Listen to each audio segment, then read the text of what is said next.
같이 한번 옆에 있는 분들 보면서 이렇게 고백했으면 좋겠습니다. 은혜 받읍시다. 네, 아멘. 여러분, 오늘 말씀 제목이 성도의 서비스 정신이다라고 이렇게 제목을 붙여봤습니다.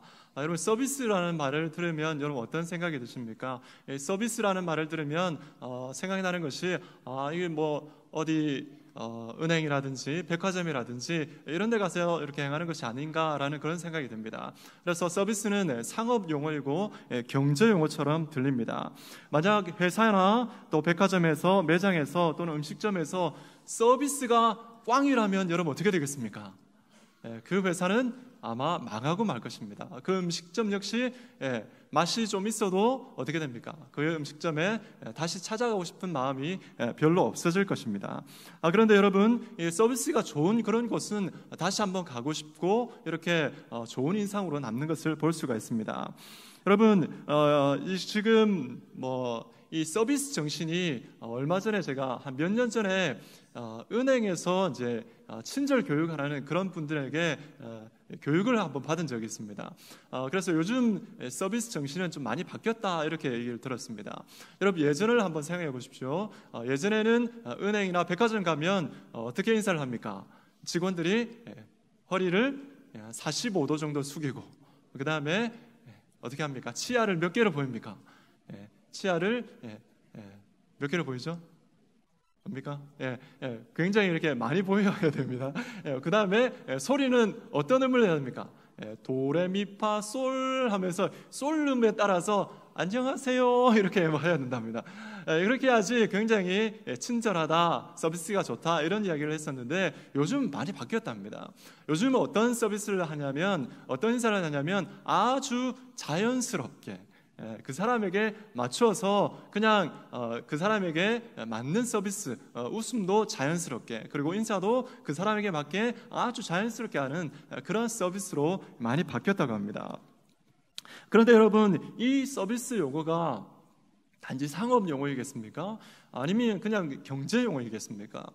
우리 하나님의 백성들과는, 또 교회 문화와는, 또 성경과는 어떤 관련이 있겠습니까?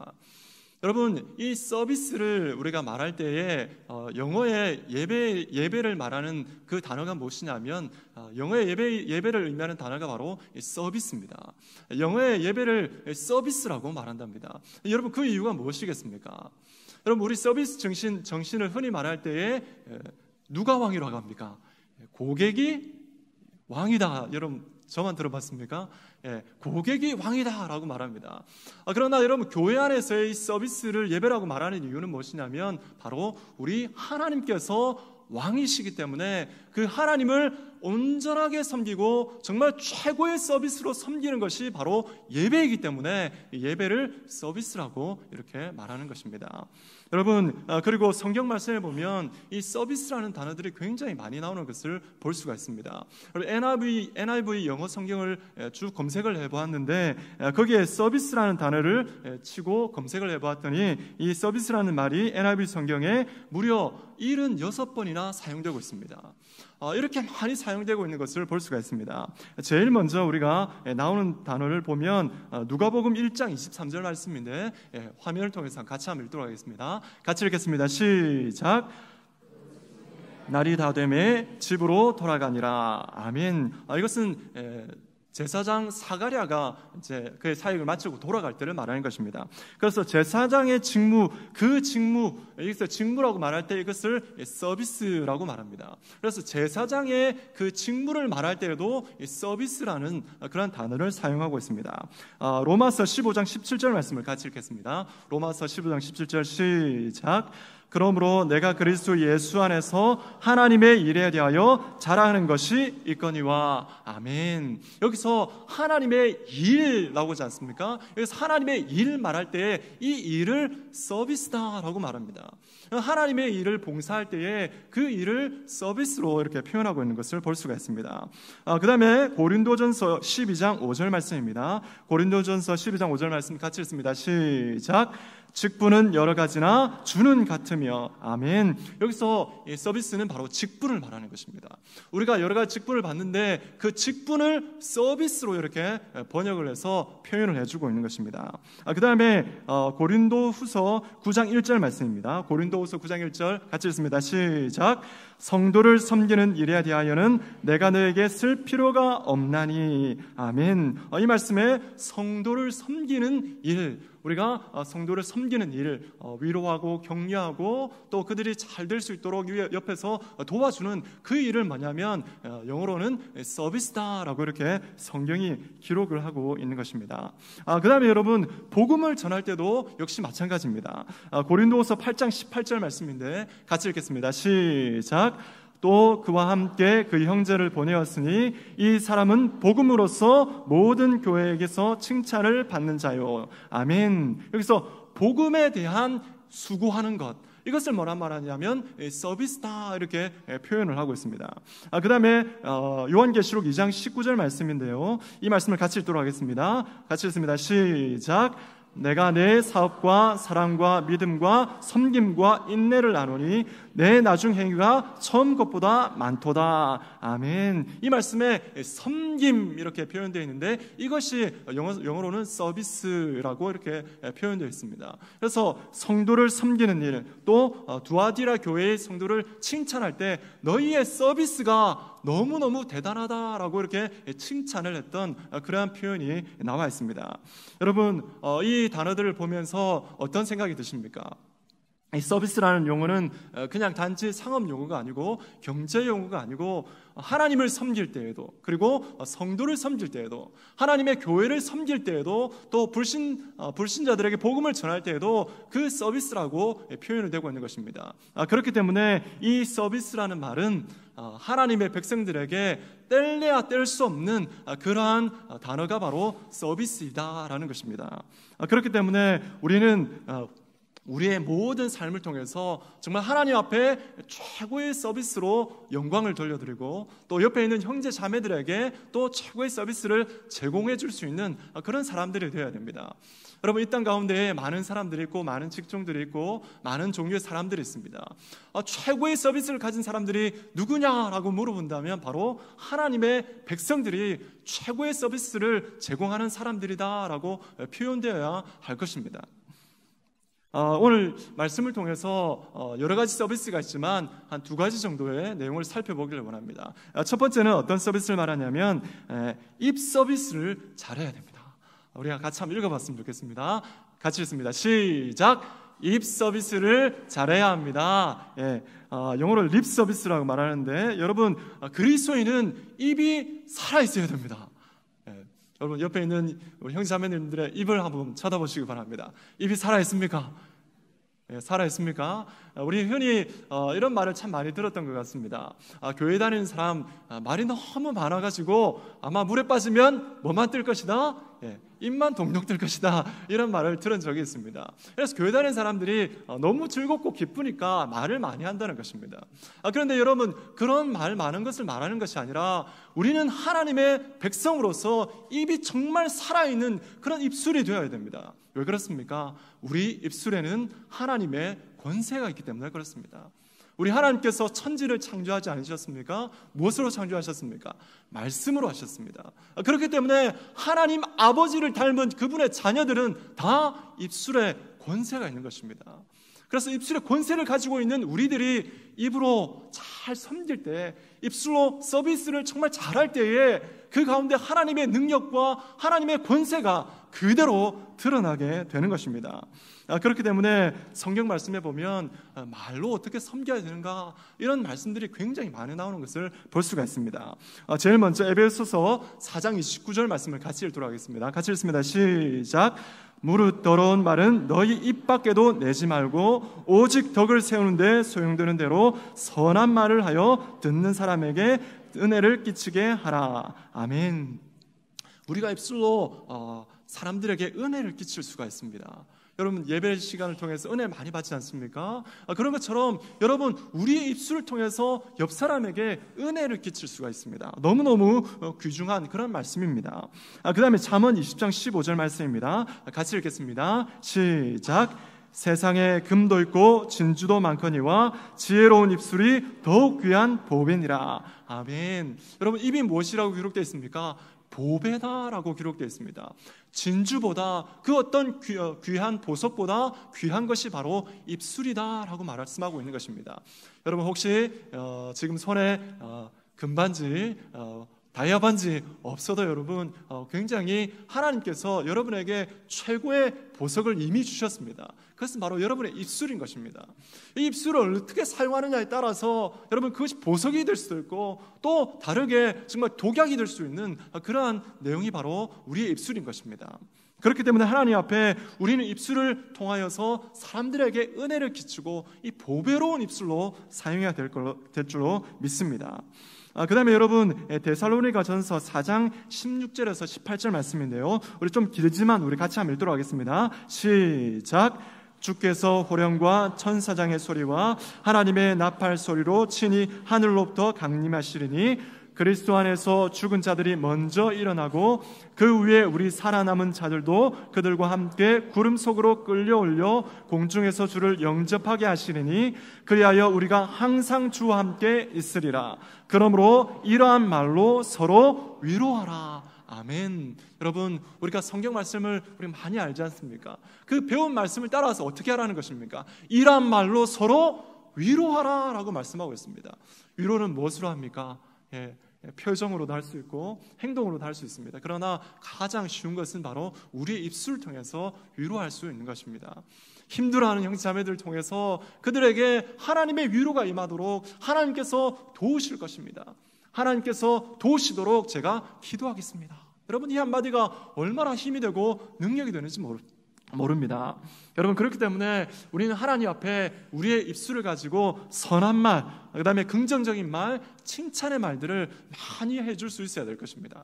어떤 글에 보니까 그리스도인의 대화 법칙에서 몇 가지가 이렇게 기록이 되어 있습니다. 구체적인 실전사항인데 한번 여러분에게 소개해드리고 싶습니다. 첫 번째는 이해하면서 대화하라라는 것입니다. 여러분, 이해하면서 대화를 해야 됩니다. 참 경상도 사람은 경상도 사나이는 특별히 저도 경상도 사람입니다. 뭔가 들어보지 아니하고 무조건 막 이렇게 따지려고 하고 그냥 내 말만 하려고 하는 그런 습성들이 좀 있는 것 같습니다. 그래서 제일 먼저는 이해하면서 우리가 대화할 수 있어야 하는 것입니다. 두 번째는 무엇이냐면 추궁하지 말고 설명하면서 대화하라라는 것입니다.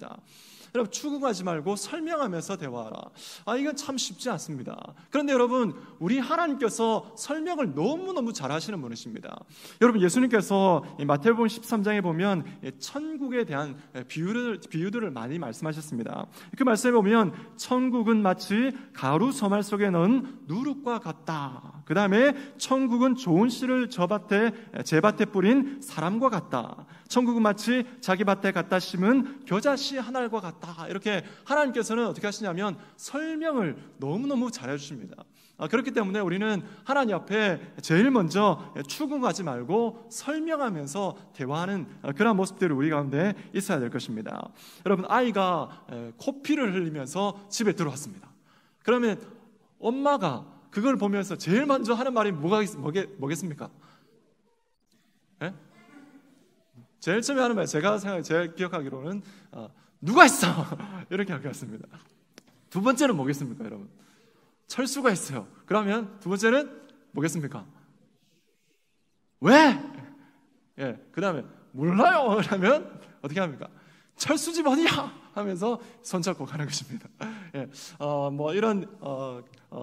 이런 이야기들이 아마 우리가 있고, 그 다음에 좀 공감이 되는 그런 부분들이 있는 것 같습니다. 그래서 우리는 따지기 전에, 추궁하기 전에 먼저 설명부터 할 줄 아는 그런 사람들이 되어야 됩니다. 그 다음에 세 번째는 뭐냐면 정죄하지 말라라는 것입니다. 참 이 말이 참 쉬운 건 아닌 것 같습니다. 우리는 흔히 정죄하는 것을 너무 쉽게 하는 것을 볼 수 있습니다. 이 사람에 대해서 그 사람이 또 없는 자리에서도 이렇게 안 좋은 말을 하고 또 이렇게 평가하고 판단하는 그런 부분들이 있습니다. 그렇기 때문에 정죄하지 말아야 합니다. 네 번째는 뭐냐면 축복의 말을 하라라는 것입니다. 옆에 있는 분들에게 여러분 한번 축복해 보십시오. 축복해 보십시오. 하나, 둘, 셋. 예, 축복합니다. 여러분, 참 쉽지 않습니다, 여러분. 예, 축복하십시오라고 하면 여러분 그냥 축복합니다 이렇게 하시면서 다른 말로 우리가 성경 말씀이 얼마나 많습니까? 그리고 하나님의 은혜가 얼마나 놀랍습니까? 여러분 다양한 말로 옆에 있는 형제자매들에게 축복할 수 있어야 됩니다. 정말 당신은 정말 잘 될 것입니다. 주님께서 당신을 도우셔서 하나님의 뜻이 당신의 인생을 통하여서 이루어질 것입니다. 여러분 지금 좀 힘들더라도 하나님께서 당신을 향한 또 다른 계획을 가지고 계실 것입니다. 여러분 이렇게 축복하면서 그 사람의 인생 가운데에 하나님의 은혜가 충만하도록 여러분 축복해 줄 수 있는 그런 우리들이 되어야 될 것입니다. 다섯 번째는 뭐냐면 다정다감하라 라는 것입니다. 여러분 좋은 말도 다정다감하게 해줘야 됩니다. 여러분 인상을 막 쓰면서 넌 할 수 있어! 이렇게 말하는 거하고 그 다음에 넌 할 수 있어 힘내 이래 말하는 거하고는 차원이 다른 것입니다. 여러분 옆에 있는 분들한테 한번 해주십시오. 다정다감하게 아주 다정다감하게 넌 할 수 있어 힘내 시작.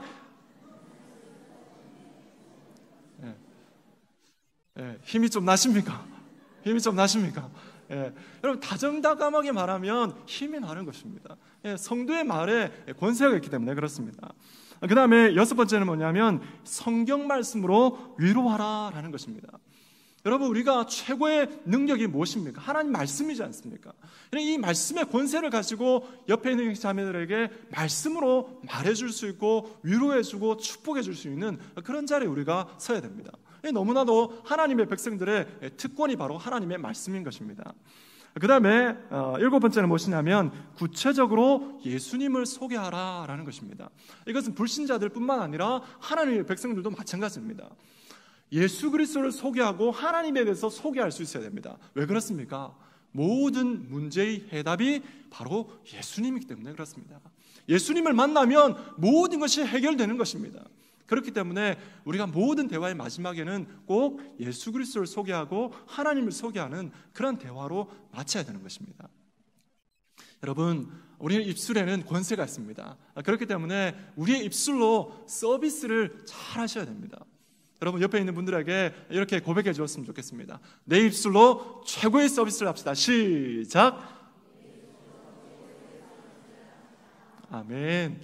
그렇게 하시길 바랍니다. 두 번째는 무엇이냐면 어떤 서비스를 해야 되냐면 행동으로 서비스를 해야 한다라는 것입니다.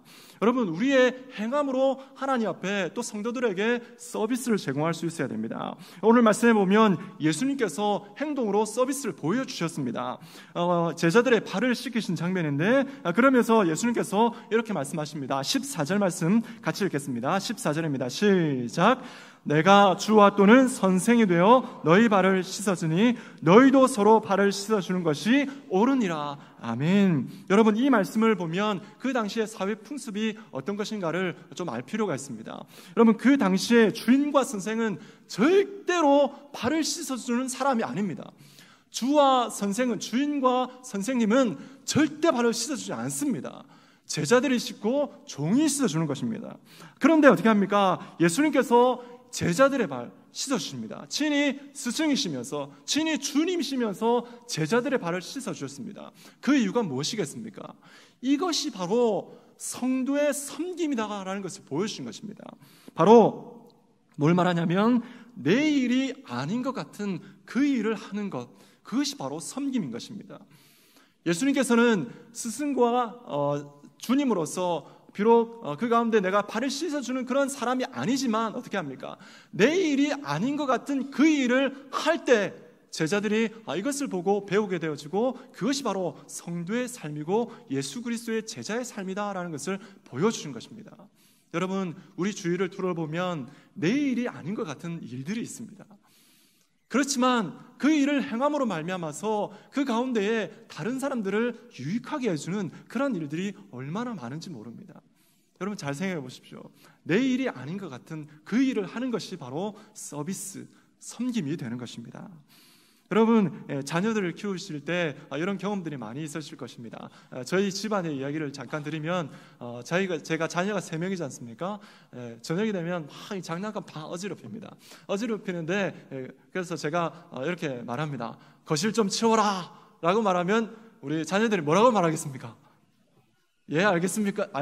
이렇게 하겠습니까? 예, 첫 번째 말은 뭐냐면 제가 안 했는데요 이럽니다. 예, 제가 안 했는데요 이럽니다. 아마 여러분도 아마 그런 경험들 많으실 겁니다. 여러분, 그런데 여러분 반대로 생각하셔가지고 자기가 안 했지만 그것을 묵묵하게 치우는 여러분 자녀를 보면 어떤 마음이 드십니까? 정말 칭찬해주고 싶으실 것입니다. 너무너무 잘한다고 멋져 이렇게 칭찬해 주실 것입니다. 여러분, 이것이 바로 하나님 아버지의 마음인 것입니다. 비록 내 일이 아닌 것 같은 그런 일들을 하나님을 위하여서, 성도를 위하여서 내가 행할 때 그 하나님의 마음이 얼마나 기쁜지 여러분 아십니까? 하나님께서는 춤을 추실 것입니다. 정말 누구 최고야! 라고 이렇게 해주실 것입니다. 여러분, 예수님께서 이러한 섬김을 우리에게 친히 보여주셨습니다. 그리고 예수님께서는 다른 것을 씻지 않으셨습니다. 손을 씻지도 아니하시고 얼굴도 아니고 몸도 아니고 바로 발입니다. 그 이유가 무엇이겠습니까? 여러분, 그 당시에는 밖에 외출을 한 번만 하고 돌아와도 제일 더러워지는 것이 바로 발이기 때문에 그렇습니다. 곧 이것을 뭘 말하냐면 우리의 일상생활 가운데서, 우리의 상황 가운데, 우리 매일매일 만나는 그 상황 가운데에서 다른 사람들의 허물을 용서하고 덮어주라라는 그런 의미가 담겨 있는 것입니다. 여러분, 이 섬김의 예를 보여주시고 난 다음에 예수님께서 어떤 계명을 주셨습니다. 새로운 계명을 주셨습니다. 그 말씀이 요한복음 13장 34, 35절 말씀인데 같이 읽도록 하겠습니다. 같이 읽습니다. 시작. 새 계명을 너에게 주노니 서로 사랑하라. 내가 너희를 사랑한 것 같이 너희도 서로 사랑하라. 너희가 서로 사랑하면 이로써 모든 사람이 너희가 내 제자인 줄 알리라. 아멘. 여러분, 하나님께서 이 섬김의 모범을 보여주고 난 다음에 바로 새로운 계명, 서로 사랑하라 말씀하셨습니다. 여러분, 우리의 몸으로 하나님의 말씀을 실천하고 섬길 때에, 하나님의 사랑으로 섬길 때에 그것이 새로운 계명이라고 말씀하실 정도로 우리 주님께서 이 섬김을 귀중하게 여기시고 성도의 최고의 서비스가 너무너무 중요하다 말씀하고 계신 것입니다. 여러분, 우리는 우리에게 잘하는 사람, 그 사람뿐만 아니라 우리에게 잘 못하는 사람에게 대해서도 우리의 최상의 서비스를 제공할 필요가 있는 것입니다. 여러분, 아이를 키울 때에 기저귀를 가시지 않습니까? 기저귀를 가면 그게 이제 용변이 있지 않습니까? 엄마가 그 용변을 보면서 코를 막 틀어박거나 아이고 냄새야 이렇게 하면서 빨리 막 이렇게 하면서 이렇게 화장실에 버리는 그런 부모는 많이 없을 것입니다. 거의 없을 것입니다. 어떻게 합니까? 용변을 보면서 제일 먼저 하는 게 색깔을 확인하고 얘가 예쁘게 쌌나 안 쌌나 냄새를 맡아보고 어떤 부모는 맛까지 본답니다. 그렇게 하지는 안 하더라도 여러분, 자녀의 그 용변이 비록 냄새나고 더러운 그런 것이지만 부모가 어떻게 합니까? 그것을 품어주고 그것을 갈아주면서 그 가운데 그 자녀의 더러운 것을 치워주는 그러한 모습이 있지 않습니까? 그런 것처럼 그렇게 할 수 있는 이유는 무엇이냐면 바로 이 자녀가 사랑의 대상이기 때문에 그런 것입니다. 여러분, 우리 성도들도 마찬가지입니다. 내 옆에 있는 형제 자매들에 대해서 이 사람이 그냥 나에게 아무 관계가 없는 사람이다, 그냥 나에게 먼 사람이다, 그리고 적대시하는 사람이다 라고 생각하면 그 사람의 잘못과 허물은 그냥 잘못이 되는 것입니다. 미워하는 대상이 되는 것입니다. 그렇지만 그 사람이 비록 나쁜 말을 하고 또 실수를 한다 할지라도 그 사람이 주님 안에서 사랑의 대상이 되면 그 사람의 허물을 덮어줄 수가 있는 것입니다. 여러분, 그렇기 때문에 우리는 다른 사람들이 어떤 말을 하든지 우리는 잘 알아들어야 합니다. 그 사람이 비록 나에게 안 좋은 말을 하더라도 좀 좋게 받아들일 수 있고 주님 안에서 좀 품어줄 수 있는 그런 사람이 되어야 되는 것입니다. 여러분, 얼마 전에 제가 TV를 보면서 이런 프로그램이 있었습니다. 얼마 전에 보는데 남자들은 잘 모르는 여자들의 말, 이렇게 제목이었습니다. 여러분, 애인이 있는데 이 애인 사이에서 이렇게 대화를 하는 것입니다. 전화를 통하면서 약속 시간이 다 되었습니다. 남자친구가 지금 어디야? 이렇게 전화 물었습니다. 그때 여자친구는 뭘 하고 있냐면 이제 집에서 나오려고 신발을 막 신고 있는 것입니다. 그러면서 하는 말은 뭐냐면 지금 가고 있어 라고 말하는 것입니다. 신발 신으면서 가고 있어 라고 말하는. 우리 청년들 혹시 그런 경우 없습니까? 그렇게 하는 것입니다. 그렇게 하면서 이제 있는데 그때 남자친구가 절대 빨리 가라 이렇게 고함치면 안 된답니다. 왜 그런지 아십니까? 지금 가고 있어 라는 그 마음 가운데 뭐가 있냐면 너 때문에 이렇게 이쁘게 하려고 이렇게 된 거야 라는 말이 있답니다. 별로 공감이 안 되시는 것 같은데 여러분 다시 한번 예를 들겠습니다. 밤늦게 전화가 왔습니다. 여자친구에게 전화가 와가지고 이렇게 다정다감하게 말하는 거예요. 지금 자? 라고 말합니다. 그때 나 잠 와 라고 말하면 될까요 안 될까요? 절대 안 됩니다. 왜 그렇습니까? 난 네 생각에 잠도 안 오는데 넌 자빠져 자냐? 이렇게 의미가 담겨 있답니다. 그 다음에 세 번째는 뭐냐면 100일 같은 거, 기념일 같은 거 절대로 챙기지 마. 여러분 이렇게 말하면 어떻게 알아들어야 됩니까? 내 그날 지금 완전 기대하고 있거든. 안 챙기기만 해봐. 그런 의미가 담겨 있답니다. 자, 그 다음에 이런 말을 한답니다. 너 나한테 찔리는 거 없니? 이렇게 묻는답니다. 이렇게 인상 쓰면서 딱 물을 때 어떻게 해야 되냐면 변명하면 안 된답니다. 이미 다 알고 있거든. 실토해라. 이런 의미가 담겨 있답니다. 자, 그 다음에 마지막에는 나 요즘 살찐 것 같지 않아? 이렇게 묻는답니다. 여러분 이렇게 물을 때 어떻게 해야 됩니까? 남자친구는 좀 찐 것 같아 이렇게 말하면 절대 안 됩니다. 좀 살이 쪘지만 남자친구를 통해서 위로받고 싶은 그런 마음이 여자들의 마음 가운데 있답니다. 우리 남자분들, 우리 여자분들의 마음이 이렇답니다. 여러분 좀 많이 이해해 주시고 이런 말을 하실 때 꼭 제대로 알아들으셔야 됩니다. 이렇게 반대로 알아들으셔야 되는 것입니다. 뭐 같이 말하더라도 찰떡같이 알아들으면 되는 것입니다. 여러분 하나님 앞에 우리들의 모습이 그런 것입니다. 다른 사람들이 우리에게 때로는 안 좋은 말을 하고 때로는 우리에게 실수하는 그런 말을 한다 할지라도 우리가 정말 잘 알아들으면 되는 것입니다. 하나님 앞에 정말 주님의 사랑의 대상으로서 그 사람을 섬길 수 있다면 여러분 그 가운데 하나님의 사랑이 드러날 것이고 우리의 섬김을 통해서 그 사람이 정말 감사한 그런 마음이 생기게 될 것입니다. 여러분 제가 얼마 전에 동기 목사님의 위임식이 있었는데 거기에 참여하고 집에 오는 길이었습니다. 아내랑 같이 갔다 왔었는데 같이 갔다 오는 길에 집에 왔습니다. 왔는데 아내가 갑자기 이렇게 말하는 것입니다. 내 핸드폰 못 봤어요? 차 안에서 분명히 주영이하고 제 딸과 통화했는데 지금 없어요. 이렇게 말하는 것입니다. 아마 차에 있겠죠? 이러는 것입니다. 아마 차에 있겠죠? 라고 말했습니다. 여러분 그 의미가 무엇이겠습니까? 1번 내일 내가 가져와야지. 2번 나 피곤해서 못 가니까 당신이 가져오세요. 무엇이겠습니까? 아마 뭐 여러 가지가 있겠지만 여러분 상상에 맡기겠습니다. 물론 여기서 정답은 뭐냐면 일반적인 대답은 나 피곤하니까 당신이 가져오세요 라는 의미입니다. 근데 우리 집사람은 그렇게 하지 않았습니다. 1번으로 나중에 내가 갖고 와야지 이렇게 말했습니다. 그런데 제가 어떻게 했냐면 그 가운데 제가 내려가서 아내 몰래 내려가서 그 핸드폰을 가지고 왔습니다. 그러면서 아내에게 건네줬는데 아내가 당신이 갖고 왔어요 하면서 굉장히 좋아하는 것입니다. 그래서 저도 기뻤고 아내도 기뻤습니다. 여러분 섬김이 바로 이런 것이라고 생각합니다. 제가 비록 그 핸드폰을 제가 놔두고 온 거 아닙니다. 내 일이 아닌 것 같은 그 일이지만 내가 하나님 앞에 또 사람 앞에 내가 행했을 때에 그 섬김을 통하여서 다른 사람들이 기뻐지고 즐거워지고 또 우리가 하나님 앞에 비록 내 일이 아닌 것 같은 그런 일들을 행할 때에 우리 하나님께서도 너무너무 기뻐하시는 것입니다. 여러분 우리의 삶이 이러한 삶으로 이러한 서비스와 섬김으로 가득하다면 얼마나 행복하겠습니까? 우리 제5용도교회가 이런 섬김으로 가득하다면 얼마나 행복하고 얼마나 기쁨이 넘치겠습니까? 그런 교회 될 줄로 믿습니다. 지금도 그런데요 더 행복한 교회가 될 줄로 믿습니다. 여러분 마지막은 이것입니다. 모든 이들에게 서비스 정신을 가지라라는 것입니다. 우리들이 만나는 사람들과의 관계를 여러분 사업장에 비유를 하면 이렇게 비유할 수 있을 것입니다. 우리와 제일 처음 만나는 고객은 어떤 사람입니까? 첫 고객입니다. 첫 고객에 대한 태도는 잘 해주어서 다음에 또 오게 해야지 이런 생각이 들 것입니다. 그 다음에 두 번째는 가끔 나와 만나는 사람은 어떤 고객이냐면 반가운 손님입니다. 그래서 반가운 손님에게 더 잘해주어서 다음에는 단골로 만들어야지 라는 말이 생각이 들 것입니다. 그 다음에 나와 아주 친한 친한 사람은 어떤 고객이냐면 단골입니다.